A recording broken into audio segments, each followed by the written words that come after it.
దేవుని పరిశుద్ధ నామమునకు మహిమ కలుగునుగాక. దేవత దేవుని సన్నిధిని ఈ శ్రేష్టమైన ఉదయమున ఈ తరుణమున ప్రభు మాటలను ధ్యానించుకొనటానికి ఏర్పరచబడినటువంటి వాక్య భాగమును చదువుకుందాం. కీర్తనల గ్రంథము నుండి 91వ కీర్తన 5వ వచనం నుండి 8వ వచనం వరకున్న వాక్య భాగమును చదువుకుందాం. కీర్తనల గ్రంథము నుండి 91వ కీర్తన 5వ వచనం నుండి 8వ వచనం వరకున్న వాక్య భాగమును చదువుతూ ఉన్నాను.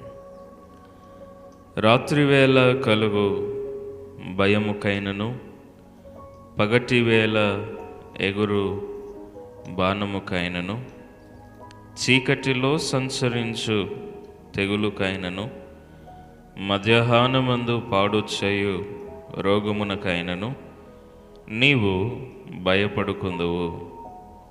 నీ ప్రక్కను 1000 మంది పడినను, నీ కుడి ప్రక్కను 10,000 మంది కూలినను అపాయము నీ యొద్దకు రాదు. నీవు కన్నులారా చూచుచుండగా భక్తిహీనులకు ప్రతిఫలము కలుగును. దేవుడిటి వాక్యమును మన వెనుకల్లో ఫలింపచేయనుగాక.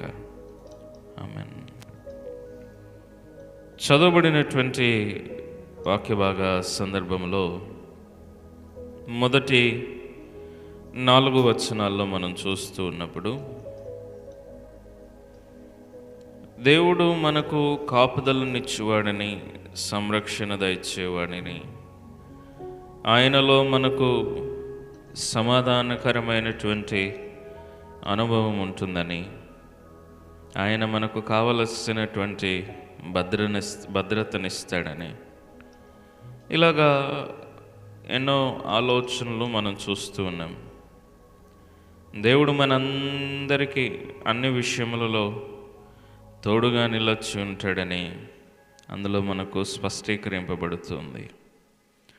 ఇక 5వ వచనం నుండి 8వ వచనం వరకు ఉన్నటువంటి సందర్భంలో మనం చూస్తే ఇందులో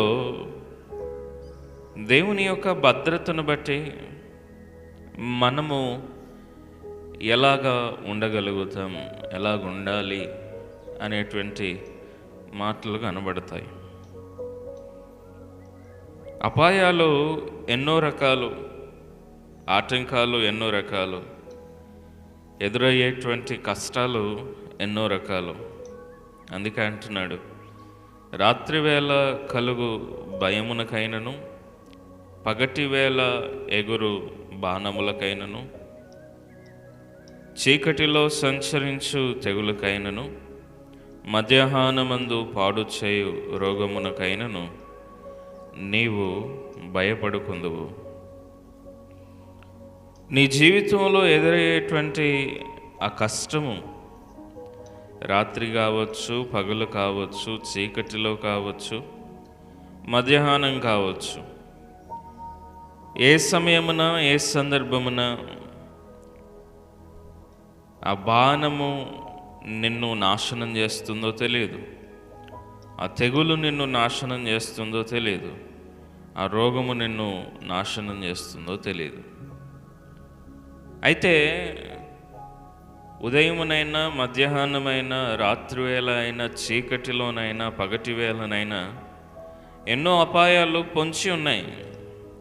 సాతానుడు మనల్ని ఎప్పుడు నాశనం చేద్దామా అనేటువంటి ఉద్దేశంతో మనల్ని ఎంతగానో హింసిస్తూ ఉంటాడు, మనల్ని ఎంతగానో ఇబ్బందులకు గురి చేస్తూ ఉంటాడు.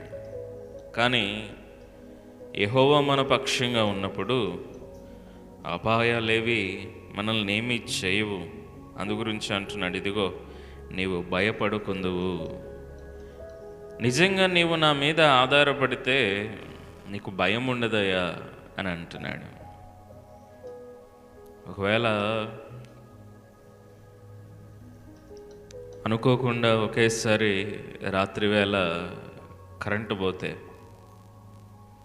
పిల్లలు అంతసేపు మనకు దూరంగా ఆడుకుంటూ ఉండేటువంటి వారు వెంటనే ఆ చీకటికి భయం వేసి తండ్రి దగ్గరకో తల్లి దగ్గరకో పరుగెత్తుకుంటూ వస్తారు. వచ్చినప్పుడు తల్లిదండ్రుల యొక్క ఆ యొక్క చేతుల్లో, తల్లిదండ్రుల పక్కన వారికి ఏమీ అవ్వదు, ఎలాంటి ఇబ్బంది కలగదు అనేటువంటి ధైర్యం వస్తుంది వారికి. అంటే చీకటిలో ధైర్యముగా తల్లిదండ్రులు వారికి ఉన్నారు, ఎక్కడికి వెళ్ళలేదు, వాళ్ళని విడిచిపెట్టలేదు అనేటువంటి ఒక గొప్ప నిరీక్షణ వారికి ధైర్యం కలగజేస్తుంది. అలాగే మన జీవితంలో కూడా బాధలెన్నున్నా, కష్టాలెన్నున్నా, శ్రమలెన్నున్నా దేవుడు నాకు తోడుగా ఉన్నాడు, ఆయన నాకు సహాయము చేస్తాడు, ఏ అపాయము నా దరి చేరకుండా ఆయన నన్ను భద్రపరుస్తాడు అనేటువంటి ధైర్యం ఉంటే మనలో కూడా ఎలాంటి భయం ఉండదు. అదే సందర్భంలో ఆయన కూడా అంటున్నాడు, ఇదిగో నీవు భయపడకుందువు, నిజంగా దేవుని మీద నీవు ఆధారపడితే, ఆయన భద్రతలో నీవు ఉన్నావు అనేటువంటి నిరీక్షణ ఉంటే నీవు ఏ విషయానికి కూడా భయపడవు, భయము చెందవు, దిగులు చెందవు, కలవరపడవు. ఈరోజు మనము కలవరపడుతున్నామా? దేవుడు ఉన్నాడు అనేటువంటి నిరీక్షణను మర్చిపోవద్దు. మొదటి నుండి కూడా దేవుడు నాకున్నాడు, నాకే అపాయము దరిచేరదు అనేటువంటి నిరీక్షణ నీలో స్థిరంగా ఉందా? సంతోషం. దేవుడు నీకు అనుగ్రహించినటువంటి ధైర్యాన్ని బట్టి ఎంతో దేవునికి రుణస్థులం మనం, ఆయన స్తుతించాలి. తర్వాత అంటున్నాడు 7వ వచనంలో, నీ ప్రక్కను 1000 మంది పడినను, నీ కుడి ప్రక్కను 10,000 మంది కూలినను అపాయము నీ వద్దకు రాదు. నీ చుట్టూ జరుగుతున్నటువంటి పరిస్థితుల్లో నీ ప్రక్కన 1000 మంది పడినా, నీ కుడి ప్రక్కన 10,000 మంది కూలినా అపాయం మాత్రము నీ దరి చేరదు. ఇదిగో దేవుని చిత్తం లేకుండా ఏ అపాయము కూడా నీ చెంతకు రానే రాదు. ఇదిగో నీవు కనులారా చూచుచుండగా భక్తిహీనులకు ప్రతిఫలము కలుగును. అదే సందర్భంలో అంటున్నాడు, ఎదుగోను ఏ అపాయము నీ దరి చేరదు, నీవు కనులారా చూచుచుండగానే భక్తిహీనులైనటువంటి వారికి వచ్చేటువంటి ప్రతిఫలాన్ని నువ్వు చూడగలుగుతావు. చాలా సందర్భాల్లో మనం అనుకుంటాం, దేవుడు మనం ఇంత విశ్వాసంగా ఉన్నామే, ఇంత నమ్మకంగా ఆయన మీద ఆధారపడ్డామే, మనకే ఈ కష్టాలన్నీ, మనకే ఈ బాధలన్నీ, మనకే ఈ కన్నీళ్ళన్నీ, మనకే ఈ దుఃఖమంతా అనేటువంటి తలంపుతూ ఉంటాం. కానీ మన గతి కంటే భక్తిహీనుని గతి మరి ఎక్కువ దారుణంగా ఉంటుంది. మన కష్టములో దేవుడు మనకు తోడుగా ఉన్నాడు అనేటువంటి నిరీక్షణ మనకు ఉంటుంది. కానీ భక్తిహీనునికి ఆ నిరీక్షణ ఉండదు, ధైర్యం ఉండదు, మరలా సమాధానం వస్తుంది అనేటువంటి నమ్మకం ఉండదు. కానీ వాడు చేసినటువంటి తప్పిదములకు ఖచ్చితంగా ఈ లోకంలో ప్రతిఫలమును అనుభవించాల్సిందే. ప్రతిఫలమును అనుభవించి ఈ లోకమును విడిచిపెట్టాల్సిందే. తాను చేసినటువంటి అపరాధములను బట్టి ఈ లోకమును విడిచిపెట్టబడమే కాకుండా తన యొక్క గమ్యము కూడా మార్చబడుతుంది. నిత్య నరకాగ్నికి ఆ గమ్యము తనను చేర్చుతుంది. ఎంతో కష్టతరమైనటువంటి పరిస్థితి ప్రియులారా. ఈరోజు మన జీవితంలో దేవుడు మనకున్నాడు, సమాధానం ఇస్తాడు, నెమ్మదినిస్తాడు, కాపుదలనిస్తాడు, సహాయతను దయచేస్తాడు, ఆదరణనిస్తాడు, మేలుల చేత సంతృప్తిపరుస్తాడు అనేటువంటి సంపూర్ణ నిరీక్షణ లేకపోతే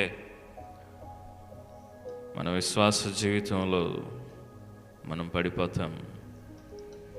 ఎలాంటి పరిస్థితుల్లోనైనా నా దేవుడు నా చేయి విడువడు. నా ప్రక్కన 1000 మంది పడినా, నా కుడి ప్రక్కన 10,000 మంది కూలినా, ఏ అపాయము నా దరి చేరదు, నా దేవుడు నాకు తోడుగా ఉన్నాడు అనేటువంటి సంపూర్ణ నిరీక్షణ మనకు కావాలి. ఈరోజు మనం అట్టి నిరీక్షణతో జీవించగలుగుతున్నామా లేదా ఆలోచన చేద్దాం. సంపూర్ణముగా దేవుని మీద ఆధారపడదాం. తల్లో ఉంచుకుందాం, ప్రార్థనలో ఏకీభవిద్దాం. పరిశుద్ధుడు అయిన దేవా, నీకు వందనాలు. సర్వశక్తివంతుడా, నీకు స్తోత్రాలు. అవునయ్యా, నీవు మాకు తోడుగా ఉండగా ఏ అపాయము మా దరి చేరదు. దేవ, మా జీవితంలో నీ యొక్క సహాయత కావాలి, నీ తోడు కావాలి, నీ సంరక్షణ కావాలి, నీ చిత్తానుకూలమైనటువంటి నడిపింపు కావాలి. నీదు మేళ్ళ చేత మమ్మల్ని సంతృప్తిపరచండి, నీదు ఆదరణ దయచండి, నీదు మేళ్ళ చేత మమ్మల్ని అందరినీ ముందుకు నడిపించుకోండి.